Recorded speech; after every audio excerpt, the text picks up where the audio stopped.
American president ആയതിനു ശേഷമുള്ള ആദ്യ മിഡിൽ ഈസ്റ്റ് സന്ദർശനമാണ് ഇപ്പോൾ ഡൊണാൾഡ് ട്രംപ് നടത്തിക്കൊണ്ടിരിക്കുന്നത്. വമ്പൻ പ്രഖ്യാപനങ്ങളാണ് അദ്ദേഹം ഇപ്പോൾ നടത്തിയിട്ടുള്ളത്. സിറിയക്കെതിരായ ഉപരോധം പിൻവലിച്ചു എന്നുള്ളതാണ് അതിലെ ഏറ്റവും പ്രധാനപ്പെട്ട വാർത്ത. ആസാദ് സർക്കാരിൻ്റെ പതനത്തിന് ശേഷം പിന്നീട് വന്ന സർക്കാരിനെ ഇരു കൈയും നീട്ടി അദ്ദേഹം സ്വീകരിക്കുന്നുവെന്നും ആ സർക്കാർ വളരെ ലോകത്തിൻ്റെ താല്പര്യങ്ങൾ അനുസരിച്ച് പ്രവർത്തിക്കുമെന്നും ഡൊണാൾഡ് ട്രംപ് ഉറച്ചു വിശ്വസിക്കുകയാണ്. 60,000 കോടിയുടെ നിക്ഷേപമാണ് ഇപ്പോൾ സൗദി അറേബ്യ വാഗ്ദാനം ചെയ്തിട്ടുള്ളത് അമേരിക്കയിൽ. അതിൽ തന്നെ ഏതാണ്ട് 14,200 കോടിയുടെ പ്രതിരോധ സഹകരണ ഉടമ്പടി ആണ് വന്നിട്ടുള്ളത്. ഇത് പ്രധാനമായും അമേരിക്ക സൗദി അറേബ്യ ബന്ധം മെച്ചപ്പെടുത്തുന്നതിന് വളരെയധികം വഴിയൊരുക്കുമെന്ന് നിരീക്ഷകർ വിലയിരുത്തുന്നു. മാത്രമല്ല, ഡൊണാൾഡ് ട്രംപിൻ്റെ പശ്ചിമേഷ്യൻ നയം, സെൻട്രൽ ഏഷ്യൻ നയം ഈ പ്രധാനമായും എന്തായിരിക്കും എന്നുള്ളത് ഇതിലൂടെ വ്യക്തമാകും എന്നുള്ളതാണ് നിരീക്ഷകർ വിലയിരുത്തുന്നത്. ഡൊണാൾഡ് ട്രംപിൻ്റെ മിഡിൽ ഈസ്റ്റ് നയം എന്തായിരിക്കുമെന്ന് ഇതിലൂടെ വ്യക്തമാകും എന്നുള്ളതാണ് നിരീക്ഷകർ വിലയിരുത്തുന്നത്. ഇതിനോടകം തന്നെ അദ്ദേഹം നടത്തിയിട്ടുള്ള ചില പ്രഖ്യാപനങ്ങൾ ദൂരവ്യാപകമായ മാറ്റങ്ങൾ രാഷ്ട്രീയത്തിൽ, അന്തർദേശീയ രാഷ്ട്രീയത്തിൽ കൊണ്ടുവരുമെന്ന് വിശ്വസിക്കുന്നു. അതിലേറ്റവും പ്രധാനപ്പെട്ടതാണ് സിറിയക്കെതിരെയുള്ള ഉപരോധം പിൻവലിച്ചത്. ആസാദ് സർക്കാരിൻ്റെ പതനത്തിന് ശേഷം വന്ന സർക്കാർ മികച്ച രീതിയിൽ പ്രവർത്തിക്കുമെന്ന ആഗ്രഹത്തോടു കൂടിയാണ് അദ്ദേഹം ഈ ഉപരോധം പിൻവലിച്ചിട്ടുള്ളത്. നമുക്കറിയാം, ആസാദ് സർക്കാരിൻ്റെ മനുഷ്യത്വഹീനമായ പ്രവൃത്തികൾ, പലപ്പോഴും അവിടെയുള്ള ജനതയ്ക്കെതിരെ തന്നെ നടത്തിയിട്ടുള്ള അക്രമങ്ങൾ, ഇതെല്ലാം കൂടി കണ്ടുകൊണ്ടായിരുന്നു നേരത്തെ അന്തർദേശീയ രംഗത്തെ പല രാജ്യങ്ങളും, യൂറോപ്യൻ യൂണിയൻ ഉൾപ്പെടെയുള്ള പല രാജ്യങ്ങളും സിറിയക്കെതിരെ ഉപരോധം ഏർപ്പെടുത്തിയിരുന്നത്. എന്നാൽ ആസാദ് സർക്കാരിൻ്റെ ഭരണശേഷം വളരെ വലിയ മാറ്റങ്ങൾ കൊണ്ടുവരും. അതിനൊരു പ്രോത്സാഹനം എന്നോണമാണ് ഇപ്പോൾ ഈ മെയിൽ ഇദ്ദേഹം ഉപരോധം പിൻവലിച്ചിട്ടുള്ളത്.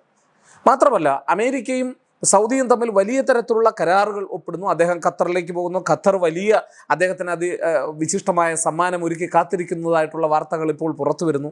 അദ്ദേഹത്തിന് ഒരുപക്ഷെ ഒരു വലിയ യാത്രാ വിമാനം തന്നെ സമ്മാനിച്ചേക്കാം. അങ്ങനെയുള്ള വാർത്തകളാണ് ഇപ്പോൾ പുറത്തു വരുന്നത്.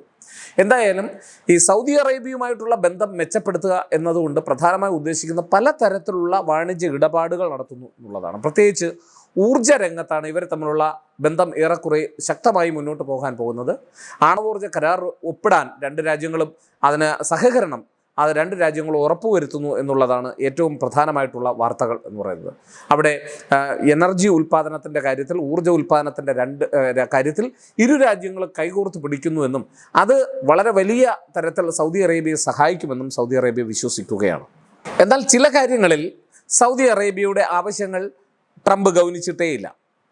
അമേരിക്കൻ ഭരണകൂടം അതിൻ്റെ ഏറ്റവും അടുത്ത സുഹൃത്തുക്കൾക്ക് മാത്രം നൽകുന്ന F-35 ജെറ്റ് വിമാനങ്ങൾ, ഫൈറ്റർ വിമാനങ്ങൾ സൗദി അറേബ്യ ആവശ്യപ്പെട്ടുവെങ്കിലും ആ ആവശ്യം കണ്ടതായി പോലും ഭാവിച്ചില്ല എന്നുള്ളതാണ്, അല്ലെങ്കിൽ ട്രംപിൻ്റെ പ്രതികരണം വളരെ തണുത്തതായിരുന്നു എന്നുള്ളതാണ് റിപ്പോർട്ടുകൾ. എങ്കിലും മറ്റുള്ള കാര്യങ്ങളിലുള്ള ഉറച്ച സഹകരണം ഒരുപക്ഷെ രണ്ട് രാജ്യങ്ങൾ തമ്മിൽ ട്രേഡ്, വ്യാപാര, വാണിജ്യ രംഗത്ത് വളരെ വലിയ മാറ്റങ്ങൾ ഉണ്ടാക്കും എന്ന് ഉറച്ച് വിശ്വസിക്കുന്നു. നിർമ്മിത ബുദ്ധി മേഖലയിലാണ് മറ്റൊരു സഹകരണം രണ്ട് രാജ്യങ്ങളും തമ്മിൽ ഉറപ്പുവരുത്തിയിട്ടുള്ളത്. നേരത്തെ തന്നെ സൗദി അറേബ്യ അമേരിക്കൻ നിർമ്മിത ചിപ്പുകൾ ആവശ്യപ്പെട്ടിരുന്നു. AI, അതായത് നിർമ്മിത ബുദ്ധി സാങ്കേതിക വിദ്യയുമായി ബന്ധപ്പെടുത്തി അതിൽ ഉപയോഗിക്കുന്നതിന് വേണ്ടിയുള്ള ചിപ്പുകളാണ് ആവശ്യപ്പെട്ടിരുന്നത്. എന്നാൽ അന്ന് ബൈഡൻ ഭരണകൂടം സുരക്ഷാ കാരണങ്ങളാൽ അത് നിഷേധിച്ചിരുന്നു. അതാണ് ഇപ്പോൾ ഡൊണാൾഡ് ട്രംപ് വാഗ്ദാനം ചെയ്തിരിക്കുന്നത്. അപ്പോൾ ഇക്കാര്യത്തിലും ഏതാണ്ട് വലിയ ഒരു സഹകരണം ഉണ്ടാകും എന്ന് തന്നെയാണ് വലിയൊരു സഹകരണം ഉണ്ടാകുമെന്ന് തന്നെയാണ് സൂചനകൾ വരുന്നത്. അതുപോലെ തന്നെ US സഹകരണത്തിൽ ഏതാണ്ട് 500 മെഗാവാട്ട് ഡാറ്റാ സെൻറ്റർ സൗദി അറേബ്യയിൽ ഉണ്ടാക്കും എന്നുള്ള ഒരു വാർത്തയും വരുന്നുണ്ട്.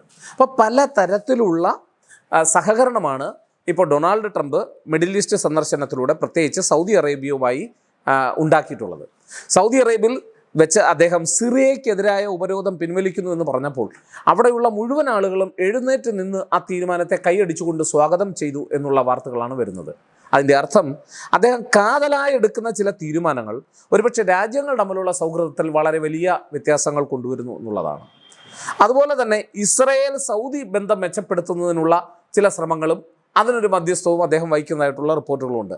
അതിന് പ്രധാനമായും ഇസ്രയേൽ ഗാസ ആക്രമണം അവസാനിപ്പിക്കണം എന്നുള്ള ഒരു ഉപാധിയാണ് സൗദി അറേബ്യ വെച്ചിട്ടുള്ളതെങ്കിലും അത് കുറേയൊക്കെ പരിഗണിക്കാമെന്നും അത് വേണ്ട തരത്തിൽ ചെയ്യാമെന്നും ട്രംപ് സൂചനകൾ നൽകിയിട്ടുണ്ട് എന്നാണ് പറയുന്നത്. എന്തായാലും മിഡിൽ ഈസ്റ്റ് റീജിയനിലാകെ ഒരു അമേരിക്കൻ സൗഹൃദം ഉറപ്പുവരുത്തുക എന്നുള്ളത്. അതുവഴി ചില രാജ്യങ്ങളെ തങ്ങളുടെ കൂടെ നിർത്തുവാനുമൊക്കെ അമേരിക്ക ലക്ഷ്യമിടുന്നു എന്നുള്ളതാണ്. ഇന്ത്യയിൽ നരേന്ദ്രമോദിയും ഇടയ്ക്ക് അത് ചെയ്തതാണ്. എന്നാൽ നമ്മളെ സംബന്ധിച്ചിടത്തോളം ഈ മിഡിൽ ഈസ്റ്റേൺ രാജ്യങ്ങളിലുള്ള സഹകരണം എന്ന് പറയുന്നത് എനർജി സെക്യൂരിറ്റിയുമായി ബന്ധപ്പെടുത്തിയും സുരക്ഷയുമായി ബന്ധപ്പെടുത്തിയും വളരെ പ്രധാനപ്പെട്ടതാണെന്ന് നമ്മൾ കരുതുന്നു. അതുപോലെ തന്നെയാണ് ഡൊണാൾഡ് ട്രംപും വിശ്വസിക്കുന്നത്. അദ്ദേഹം പരമ്പരാഗതമായിട്ടുള്ള സമീപനങ്ങളെ മാറ്റിവെച്ചുകൊണ്ട് എവിടെയാണോ ബിസിനസ്സും രാഷ്ട്ര താല്പര്യവും കിടക്കുന്നത് അവിടെ ബാക്കിയുള്ള ഇതുവരെയുള്ള നിലപാടുകളൊക്കെ എടുത്തു മാറ്റിവെച്ചുകൊണ്ടുള്ള ഒരു രീതി പിന്തുടരുന്നതായിട്ടാണ് ഇദ്ദേഹത്തിൻ്റെ ഈ തീരുമാനങ്ങൾ വ്യക്തമാക്കുന്നത്. എന്തായാലും അന്തർദേശീയ രാഷ്ട്രീയത്തിൽ വളരെ തുടർ ചലനങ്ങൾ ഉണ്ടാക്കുന്ന, പ്രത്യേകിച്ച് സൗദി അറേബ്യയുമായിട്ടുള്ള സഹകരണം മെച്ചപ്പെടുത്തുക, ഖത്തറുമായുള്ള സഹകരണം കൂടുതൽ മെച്ചപ്പെടുത്താൻ ശ്രമിക്കുന്നു, അതുപോലെ തന്നെ സിറിയയ്ക്കെതിരായ ഉപരോധം പിൻവലിക്കുന്നു തുടങ്ങി പശ്ചിമേഷ്യയിൽ അദ്ദേഹം ഇതിനോടൊപ്പം നടത്തുന്ന ശ്രമങ്ങൾ അതൊരു പക്ഷേ അമേരിക്കയ്ക്ക് അന്തർദേശീയ രാഷ്ട്രീയത്തിൽ വളരെ വലിയ മേൽക്കൈ നേടിക്കൊടുക്കുന്നതിനും അതുപോലെ തന്നെ ഉയർന്നു വരുന്ന ചൈനയുടെ സ്വാധീനത്തെ തടയുന്നതിനും വർദ്ധിച്ചു വരുന്ന ചൈനയുടെ സ്വാധീനത്തെ തടയുന്നതിനും കൂടുതൽ മെച്ചപ്പെട്ട ഒരു ലോകക്രമം പടുത്തുയർത്തുന്നതിന് അമേരിക്കയെ സഹായിക്കുന്നതിനുമൊക്കെ ഉതകുമെന്ന് വിശ്വസിക്കുന്നു. മാത്രമല്ല ഊർജ്ജ സഹകരണത്തിൻ്റെ മേഖലയിൽ ഉണ്ടാക്കുന്ന ഈ സഹകരണം ഇരു രാജ്യങ്ങൾക്കും ഗുണം ചെയ്യുമെന്ന് ഡൊണാൾഡ് ട്രംപ് ഉറച്ചു വിശ്വസിക്കുകയാണ്.